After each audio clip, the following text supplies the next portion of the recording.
Shalom,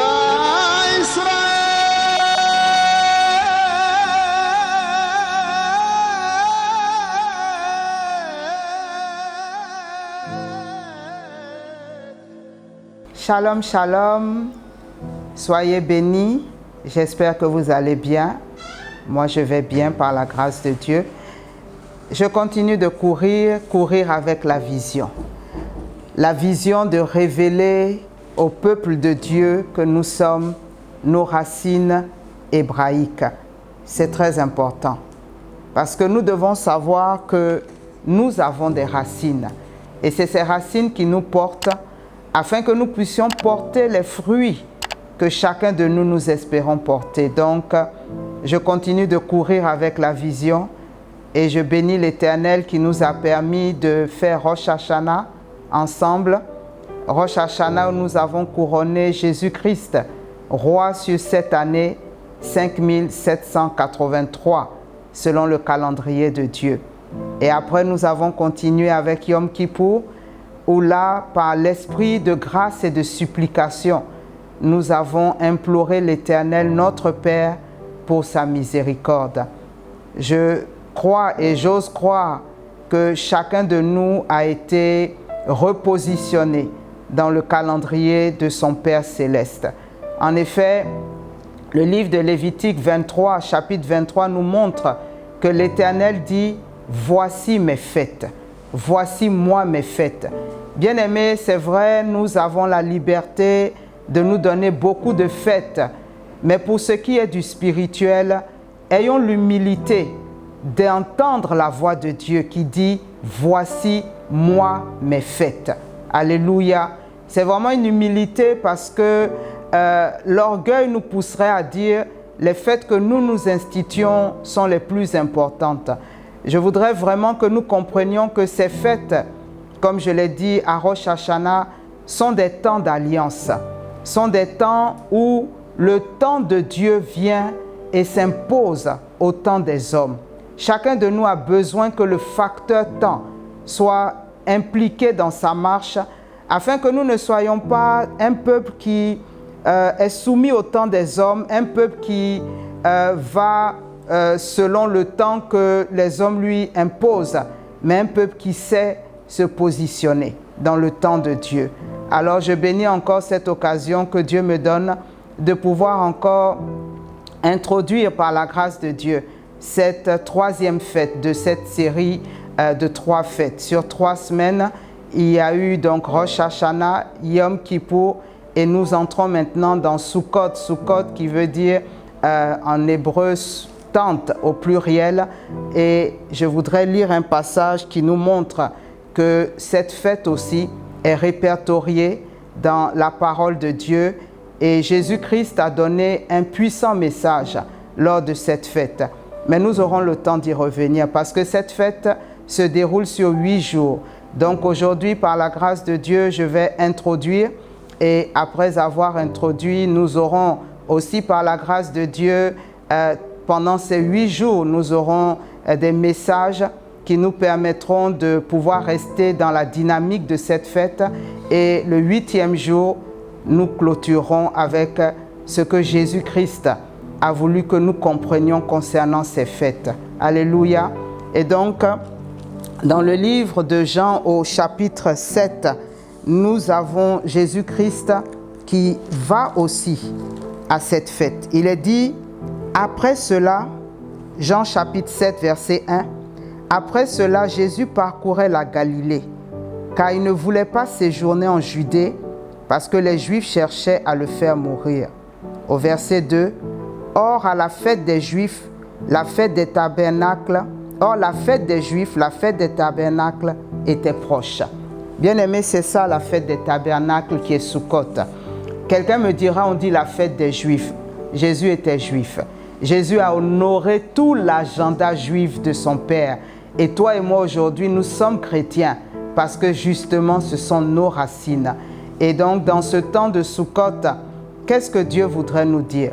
Première chose, Sukkot est un temps de souvenir. Un temps de souvenir. Dans Sukkot, le peuple de Dieu s'arrête pour se rappeler que pendant un temps, ils ont été dans le désert. Et dans ce désert, ils ont dormi dans des tentes. Et pendant 40 ans, Dieu a veillé sur eux dans ces tentes, sous ces tentes. Il a pris soin d'eux. Il n'a pas permis qu'ils puissent être détruits, parce que c'est vrai, ceux qui ont été détruits sont seulement ceux qui ont été rebelles. Mais sous ces tentes, ces abris éphémères, sous ces tentes, ils ont été gardés par l'Éternel. Et donc, célébrer la fête de Sukkot, la fête des tentes ou la fête des tabernacles, c'est pour les Juifs l'occasion de se souvenir. Bien-aimés, toi et moi, c'est vrai, nous n'avons pas physiquement été présents ou nos aïeuls n'ont pas été présents. Mais Dieu voudrait que toi et moi, nous nous rappelions que nous sommes nous aussi dans une tente. Ce corps dans lequel nous sommes est une tente éphémère qui connaît des maladies, qui connaît même des accidents pour certains. Et Dieu voudrait que tu t'arrêtes un moment pour te souvenir qu'il a été bon, pour te souvenir qu'il t'a gardé sous cette tente, qu'il a pris soin de toi, qu'il a pris soin de certaines personnes qui te sont chères, et que dans cette semaine, le souvenir des bontés de l'Éternel, le souvenir de la miséricorde de l'Éternel, le souvenir de la protection divine soit ton partage. Bien-aimé, il est important d'entretenir le souvenir. Un peuple qui n'a pas de souvenir, ou un homme qui n'a pas de souvenir, je pourrais dire c'est déjà un mort ambulant, un mort vivant. La mémoire que Israël entretient, c'est ce qui leur permet d'être cette nation aussi puissante. Souvent, il nous manque dans nos familles, ou il nous manque dans notre marche, d'avoir le souvenir des bontés de l'Éternel. Je n'ai pas dit de seulement se souvenir de tous les malheurs, se souvenir de toutes les situations difficiles, les coups durs qu'on a eus. Il est bon de se souvenir que l'Éternel, le Dieu qui a créé le ciel et la terre, est bon et a été bon pour moi. Et donc, Sukkot a vraiment ce point fondamental, ce point important, le souvenir. Dieu n'a-t-il pas été bon pour toi? Dieu n'a-t-il pas été présent dans ta marche? N'a-t-il pas été celui-là qui t'a renouvelé le souffle de vie? Alors comme Israël, dans cette semaine, que le souvenir des bontés de l'Éternel soit notre partage. Le souvenir est vraiment quelque chose qui pour moi est fondamental, parce que le souvenir entretient le sentiment de gratitude. Vous savez, dans ce monde d'ingratitude, c'est parce que les gens ne savent pas se souvenir du bien qui leur est fait. Et donc, les gens vont d'ingratitude en ingratitude. Mais si toi, tu sais te souvenir, si toi, tu sais entretenir le souvenir des bontés de l'Éternel, et au travers des bontés de l'Éternel, il y aura aussi de te souvenir des bontés de ceux qui t'ont été favorables, de ceux qui ont posé des actes qui font ce que tu es aujourd'hui. Il serait bon aussi d'avoir cette gratitude. La gratitude est biblique. Lorsque les lépreux ont été guéris, on voit un seul lépreux revenir guéri et dire merci. Merci à Jésus-Christ. Et donc, en Israël, on verra qu'ils vont construire des abris éphémères avec des tissus, avec des branches, pour se rappeler cette souka, donc cette tente au singulier. Ils vont mettre sur leur balcon, ils vont mettre dans leur cour, dans leur jardin, partout. Ils vont reproduire ces soukas pour se souvenir de la fidélité de Dieu, pour se souvenir de la bonté de Dieu, pour se souvenir de cette protection qui n'a pas failli. Que toute cette semaine, parce que la fête de Sukkot part de ce dimanche 9 octobre jusqu'au dimanche 16 octobre, ce qui fait 8 jours, pendant ces 8 jours, souviens-toi des bontés de l'Éternel.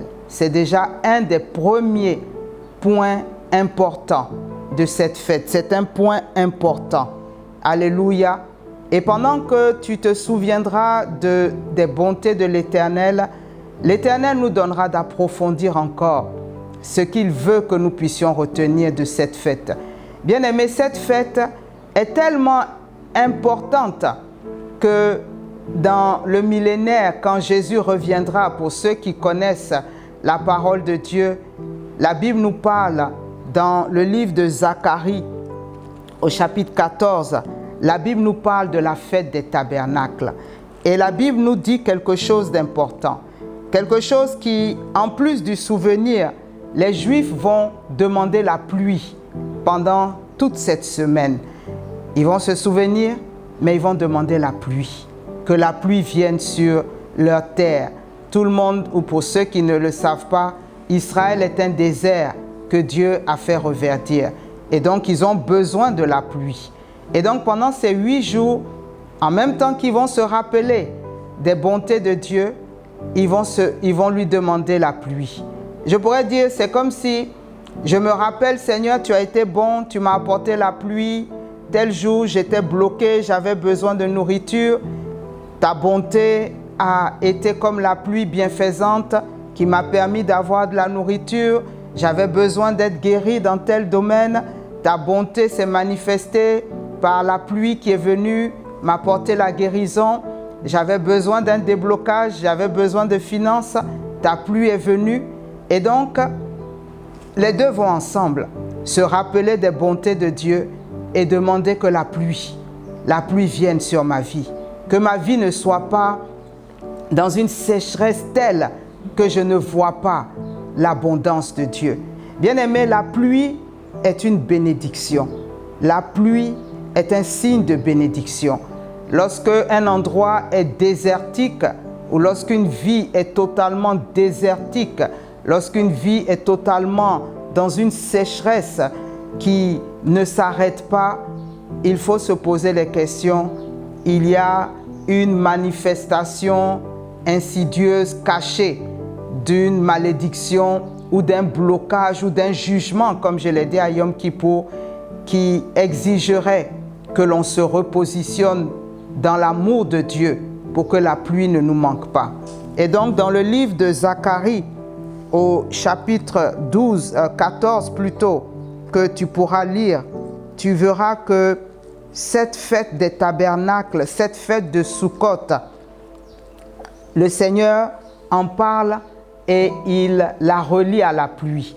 Et je vais donc lire ce passage aussi pour que tu puisses comprendre que de la même façon que je me rappelle de ce que nous avons été sous des tentes ou de ce que nous sommes, nous encore, tout le monde, nous sommes dans cette tente éphémère, dans ce corps qui a tellement de limites, de se rappeler de ses bontés, nous allons demander aussi la pluie bienfaisante de l'Éternel.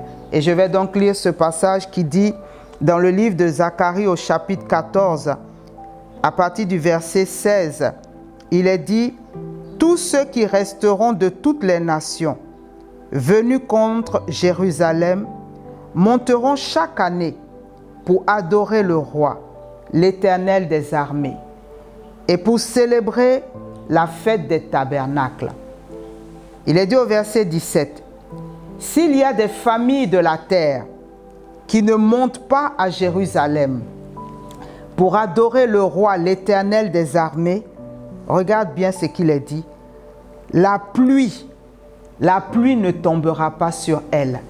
S'il y a des familles de la terre qui ne montent pas pour adorer le roi, l'Éternel, la pluie ne tombera pas sur elle. » Bien-aimés, le Dieu que nous adorons est un Dieu qui aime les familles. Voilà pourquoi il a dit à Abraham, quand il a fait alliance avec lui, il lui a dit, Abraham, les familles de la terre seront bénies en toi.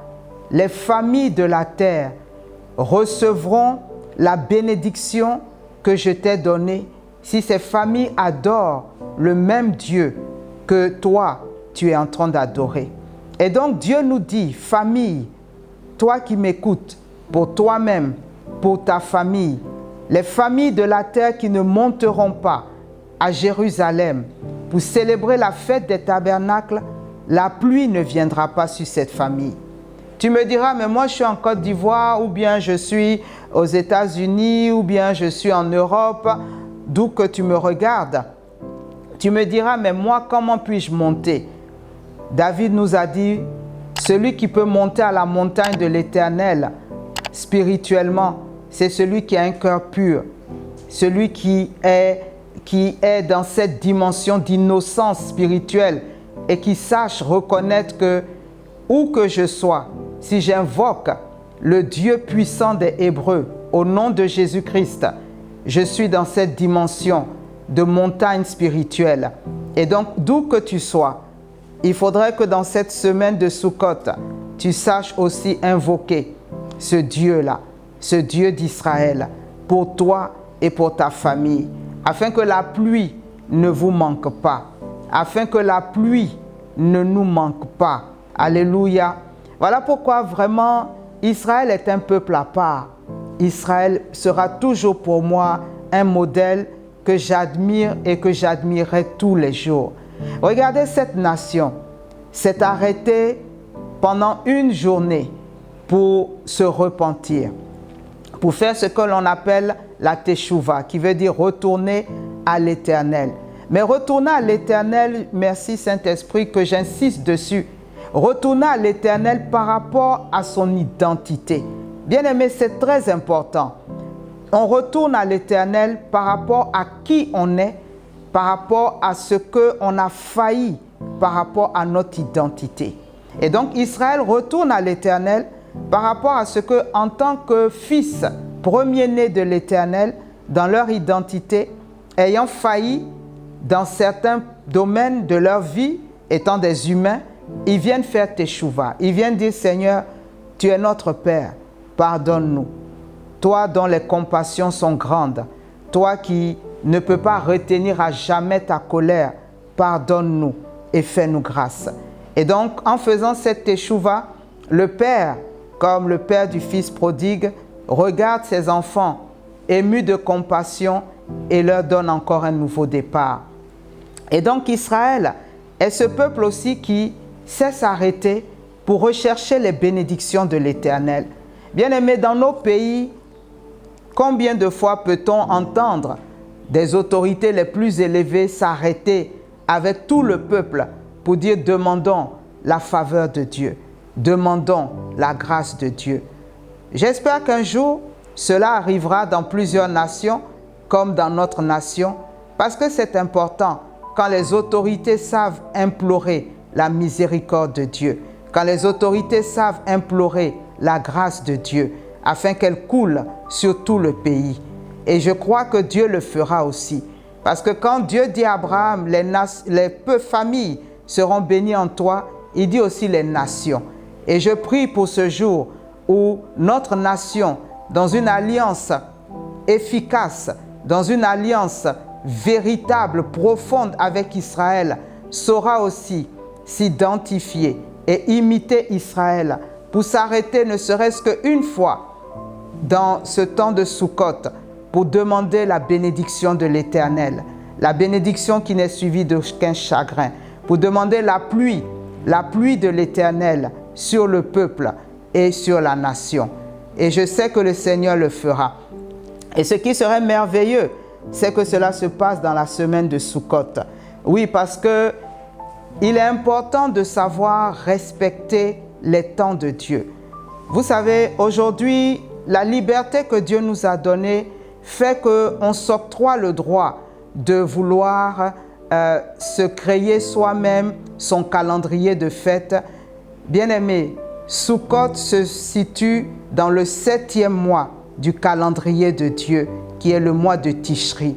Ce n'est pas le mois de juillet, c'est le mois de Tishri, selon le calendrier de Dieu. Et c'est dans le mois de Tishri que Dieu donne à son peuple de pouvoir venir poser cet acte prophétique.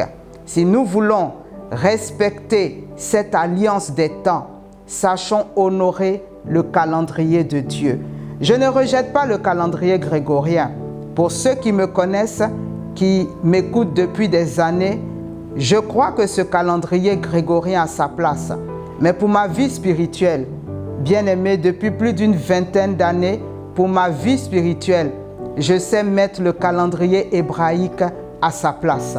Il fait autorité pour ma vie spirituelle. Pour ma vie sociale de tous les jours, le calendrier grégorien, je le respecte. Mais le 7e mois de l'année, comme la Bible dit, selon ce qu'il est écrit dans la Bible, c'est le mois de Tishri. Et Sukkot se tient dans le 7e mois de l'année. Sukkot se tient dans le mois de Tishri et non pas dans le mois de juillet. Afin que nous puissions vraiment nous connecter à la grâce de ce que Israël est en train de célébrer pendant 8 jours pour avoir la bénédiction qui n'est suivie d'aucun chagrin. Et donc pour toi qui m'écoutes, sache te positionner en tant qu'individu, en tant que famille et prie aussi pour ta nation afin que l'Éternel visite notre pays de cette pluie bienfaisante. Sukkot est un temps important, tellement important que dans la Bible, si tu veux vraiment respecter 3 temps essentiels pour l'Éternel, il faut que tu puisses impliquer Sukkot dans tes célébrations. Et je bénis Dieu, je sais qu'il y a des chrétiens qui déjà honorent cet agenda de Sukkot dans cette semaine de Sukkot. Que Dieu les bénisse, que Dieu se souvienne d'eux. Mais je voudrais vraiment que l'on sache, il y a 3 moments essentiels pour Dieu. Si même Rosh Hashanah est tellement assez nouveau pour toi que tu as du mal à y entrer, que Sukkot soit vraiment intégré dans ta marche spirituelle. Un temps de souvenir, un temps pour la pluie. Alléluia. Un temps pour que Dieu vienne t'apporter la guérison de ton temps. Bien-aimé, la guérison, ce n'est pas seulement physique. Dieu veut guérir notre temps. Dieu veut que dans notre temps, nous puissions recevoir ce qu'il a programmé pour chacun de nous. Le facteur temps dans lequel nous sommes rentrés depuis Rosh Hashanah, que ce facteur temps ne quitte pas notre réflexion, ne quitte pas nos actions pendant cette année 5783 selon le calendrier de Dieu, qui va s'étendre de 2022 à 2023. Que tu ne sois pas quelqu'un qui sème hors saison. Vous savez, pour un agriculteur, il ne sème pas hors saison. Il sait à quelle saison il doit semer et souvent même il sait à quelle saison il faut semer le riz, à quelle saison il faut semer, je pourrais dire, les oranges ou les mangues et il sait quand cela va produire. Bien-aimés, célébrer les fêtes de l'Éternel sont des saisons prophétiques, sont des saisons de semences, sont des saisons pour semer afin de récolter. Et donc, pendant toute cette semaine, nous aurons ce privilège de nous positionner. La Bible nous dit, si vous entendez la voix de Dieu, n'endurcissez pas votre cœur. Bien-aimés, je ne suis pas là pour des débats théologiques, je ne suis pas là pour des discours, pour des conflits, mais juste dans l'amour du Seigneur, pour dire à l'Église de Jésus-Christ, tu as un calendrier de fêtes, tu as un calendrier de célébrations qui sont des temps prophétiques de visitation divine. Ne sois pas comme quand le Père est arrivé dans le jardin après la chute d'Adam et Ève. Il leur a demandé « Où êtes-vous » et ils s'étaient cachés parce qu'ils avaient péché. Et péché veut dire manquer le but. Ils avaient manqué le but que Dieu leur avait assigné. Mais toi et moi, que Dieu ne te dise pas « Où es-tu? Où étais-tu quand ma servante était en train de sonner du chauffard de sa voix pour dire, peuple de Dieu, nous sommes dans le temps des fêtes de l'Éternel. Que l'Éternel ne te dise pas, où es-tu, toi qui auras écouté et qui après aura balayé ça du revers de la main, ou qui aura écouté et qui après aura rejeté. Que l'Éternel ne te dise pas, où es-tu, où étais-tu, parce que tu n'auras pas su prendre ou prêter attention à ce que tu viens d'entendre. Jésus-Christ lui-même a dit, ne manquez pas la visitation, le temps de la visitation, en disant, ô Jérusalem, en pleurant sur Jérusalem, que tu ne manques pas le temps de la visitation. Je sais une chose, la vie sur cette terre n'est pas facile. La vie sur cette terre est difficile. Mais marcher dans les alliances de Dieu vont aiser ta vie. Marcher dans les alliances de Dieu vont donner aussi à des alliances que tu ne connais sûrement pas, que je ne connais pas, des alliances de famille, des alliances territoriales, d'être neutralisées par l'alliance du Dieu d'Israël. Le Dieu que je te présente, le Dieu dont je te parle, s'appelle le Dieu d'Israël, le Dieu de l'alliance, le Dieu qui a égard à son alliance, le Dieu qui veille sur son alliance, le Dieu qui fait tout dans le cadre de son alliance. Et dans ce monde, nous savons tous que les gens connaissent la valeur des alliances. Voilà pourquoi beaucoup font des alliances, parce qu'ils savent ce que cela implique. Mais toi et moi, nous avons une alliance qui nous a été offerte en Jésus-Christ de Nazareth. Une alliance dont David disait qui est éternelle, en tout point bien réglée et qui nous offre une pleine sécurité. Nous avons une alliance qui nous est offerte gratuitement. Tout ce que Dieu attend, que nous ayons l'humilité de chercher à comprendre cette alliance, que nous ayons l'humilité d'approfondir cette alliance, que nous ayons l'humilité de vraiment marcher selon cette alliance. Et donc, les célébrations de l'Éternel font partie de cette alliance. Il y aura d'autres éléments que par la grâce de Dieu, tout le long de cette année 5783, je pourrais, avec la grâce et l'aide du Saint-Esprit, déployer, parce que l'alliance a tellement de termes. Mais déjà, inscris-toi dans cette alliance en honorant le calendrier de ton Père Céleste. Inscris-toi dans cette alliance en honorant cette semaine de Sukkot.